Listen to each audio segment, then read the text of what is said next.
मन धागा धागा जोडते नवा या मालिकेच्या 30 ऑक्टोबरच्या भागामध्ये आनंदी सांगत असते गॅसचा नॉब चालू होता आणि जर ही धुपाती पेटली असती तर खूप मोठी आग लागली असती, म्हणून मी हे सगळं केलं। याच्यावरती वृंदा म्हणते पण माझी धुपाती पाडून अपशकुन करण्याचा तुला कुणी का अधिकार दिला?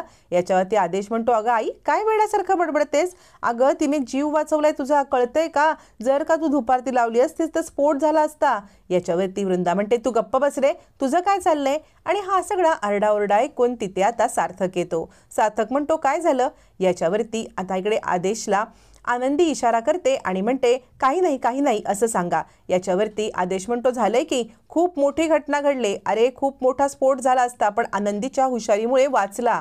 म्हणजे आपल्या किचनचा गॅसचा नॉब चालू होता आणि आई धुपारती लावायला गेली, त्यामुळे आनंदीने अचानक जाऊन ती धुपारती खाली पाडली आणि म्हणून हा अनर्थ टळला।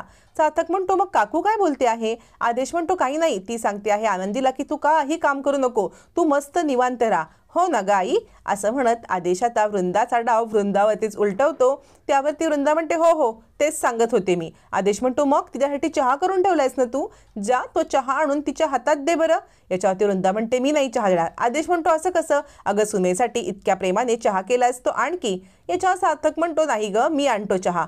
असं म्हणत सार्थक स्वतः चहा आणतो, सगळ्यांना चहा देत असतो, पण वृंदा तिकडून रागारागात निघून जाते।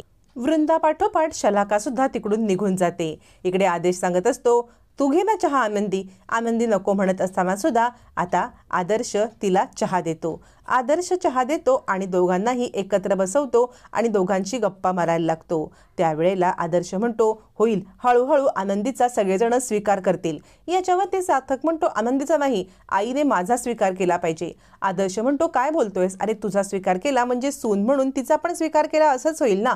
मग मात्र सगळा भयानक जो त्यांच्यामध्ये घडलेला प्रकार असतो तो सार्थक सांगतो आणि सार्थक म्हणतो तसं नाहीये, आनंदी आणि माझ्यामध्ये डील झालेला आहे, म्हणजे आईचं आणि माझं नातं नॉर्मल होईपर्यंतच आनंदी इकडे राहणार आहे। त्यांनी हे लग्न एक्सेप्ट केलेलं नाहीये, माझं आणि आईचं नातं नॉर्मल झालं की त्या इथून निघून जाणार। आदर्श म्हणतो काय हे असं आहे? आता आदर्शला या गोष्टीचा उलगडा त्याच वेळेला झालेला असतो। आनंदी थोडीशी ऑकवर्ड होते आणि मी येते असं म्हणत तिकडून उठते। त्यावरती आदर्श म्हणतो नाही रे काही प्रॉब्लेम नाहीये, सगळं व्यवस्थित होईल, तू काळजी करू नकोस बरं। असं म्हणत आदर्श सार्थकला समजवत असतो आणि विचार करतो नाही यांच्यामध्ये सगळं काही नॉर्मल झालंच पाहिजे। तोपर्यंत आता मात्र इकडे घरी शकू आलेली असते। शकू धावत पळत अण्णांना आणि मालतीला गुड न्यूज द्यायला येते। शकू सांगते तुमच्यासाठी माझ्याकडे एक खूप मोठी गुड न्यूज आहे। अण्णा म्हणतात काय झालं शकू, इतक्या धावत पळत का बरं आलीस? शकू सांगते तुम्हाला माहिती आहे का मला बेणारेंचा कॉल आला होता। बेणारेंनी मला सांगितलंय की आनंदी आपल्या ऑफिसमध्ये पुन्हा एकदा रुजू होत आहे, त्यासाठी मी खूप खुश आहे, पेढे घ्या पेढे।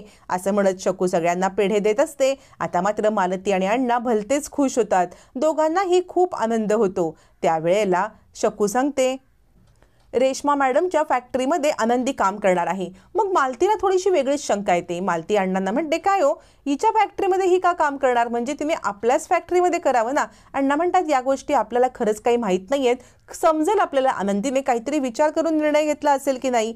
पण मालतीला शंका येते पेढा खाताना, पण मालतीच्या डोक्यामध्ये रेश्माच्या इथे काम का बरं करावं ही शंका असते।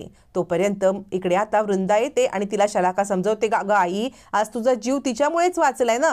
याच्यावर वृंदा म्हणते त्यात सुधासारखी मी मूर्ख नाहीये, आनंदीने एकदा नाटक केलं तर तिच्या पुढे मागे करायला ते काही नाही, तिने माझं किती मोठं नुकसान केलंय तुम्हाला माहिती नाहीये, त्या आनंदीला धडा शिकवल्याशिवाय मी गप्प बसणार नाही। असं वृंदाचा जीव वाचवून सुद्धा आनंदीवरती वृंदाचा रागच असतो।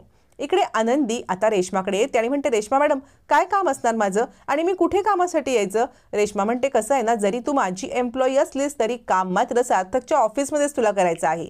आता आनंदीला हे मान्य नसतं। आनंदी म्हणते नाही मग मला हे काम जमणार नाही। सार्थक म्हणतो पण तुम्हाला काम करावंच लागेल, कारण तुम्ही माझ्या एम्प्लॉई नाहीत म्हणून आईला काही प्रॉब्लेम असणार नाहीये आणि तुम्हाला काम करायलाच हवे। आनंदी विचार करते आत्ता जर मी काम नाही केलं तर खूप मोठा प्रॉब्लेम होईल, मला माझं घर चालवायचं आहे, त्यासाठी काम करणं आवश्यक आहे। मग आनंदी विचार करते ठीक आहे सार्थक सरांच्या ऑफिसमध्ये तर ऑफिसमध्ये, पण त्यांचं तर काम नाही ना मी करत आहे, म्हणजे मी कोणतीही अट नाही ना मोडत आहे। मग मात्र आनंदी रेश्माच्या प्रपोजलला होकार देते।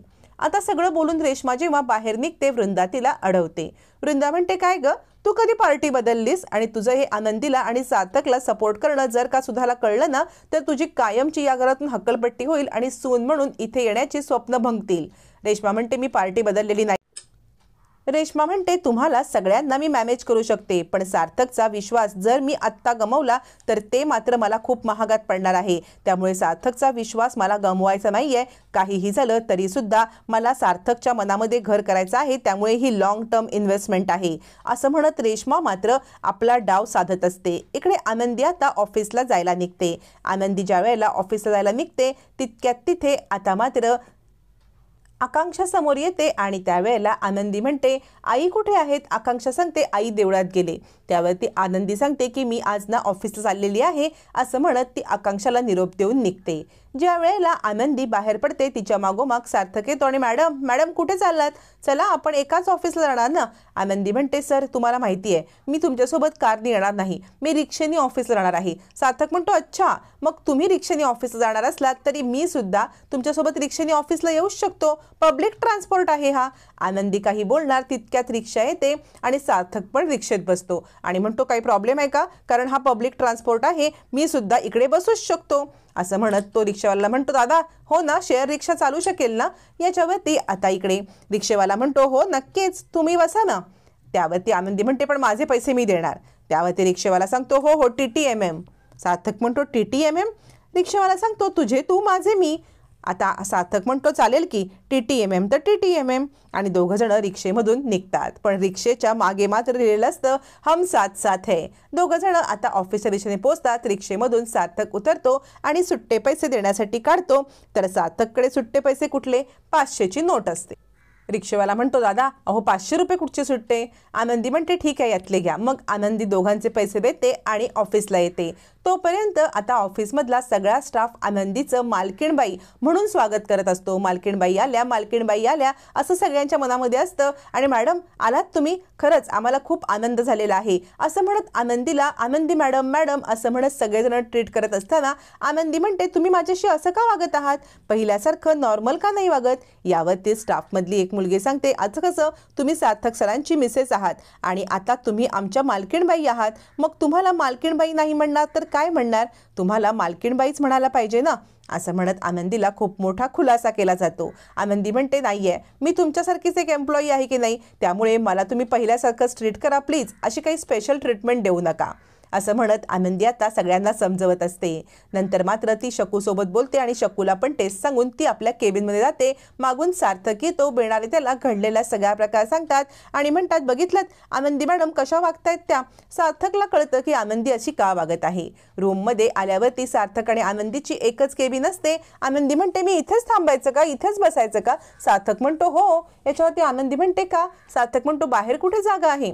तुमची हीच केबिन होती की नाही, मग तुम्ही इथेच बसायचं. आनंदी म्हणते, तुम्ही माझ्या जागी असतात तर काय केलं असतं? सार्थक म्हणतो, मी इकडेच बसलो असतो. आनंदी म्हणते, तसं नाही हो, तसं मला काहीही म्हणायचं नाहीये, म्हणजे मी बाकी सगळ्या बाबतीत बोलते. याच्यावरती सार्थक म्हणतो, हे बघा प्रत्येकाचा बघण्याचा पर्स्पेक्टिव्ह असतो. तुम्ही हे लग्न मानत नाही, मी हे लग्न मानतो. तुमच्या जागी तुम्ही बरोबर आहात, माझ्या जागी मी बरोबर आहे. असं म्हणत सार्थक आता मी हे लग्न मानतो, मी तुला माझी बायको मानतो, हे अडून आनंदीला सांगत असतो आणि आनंदीच्या आपलं प्रेम जवळजवळ तो व्यक्त करत असतो. आनंदी हे सगळं ऐकत असते. मग मात्र बेणारे तिकडे येतात आणि म्हणतात, मला हे तुमचं वागणं अजिबात पटलेलं नाहीये. म्हणजे आनंदी मॅडम ह्या रेश्माच्या ऑफिसमध्ये का काम करणार? तोपर्यंत इकडे शकूला पण तोच प्रश्न पडलेला असतो. मग आनंदी शकूला समजावून सांगते आणि म्हणते, जोपर्यंत सार्थक सरांचं आणि त्यांच्या आईचं नातं नॉर्मल होत नाही ना, तोपर्यंतच मी फक्त सार्थक सरांच्या घरी राहणार आहे. बाकी आमच्यामधलं नवरा बायकोचं नातं मला कधीच मान्य नाही. त्यामुळे आमच्या नात्यामध्ये तसा काही अर्थ नाही आहे. यांचं नातं नॉर्मल झालं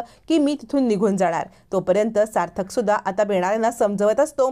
पण वृंदा कारस्थानं करायला आनंदीच्या घरी येते आणि म्हणते, तुमची ती मुलगी आमच्या घरात आहे ना, तिला इथून घेऊन जा, कारण तिला आम्ही आमच्या घरची सूनच मानत नाही. मुळातच आम्ही हे लग्न मानत नाही, ती अपशकुनी आहे, तिला तिकडून घेऊन जा. असं म्हणत वृंदा मोठा खुलासा करते. इकडे मालतीला धक्काच बसतो.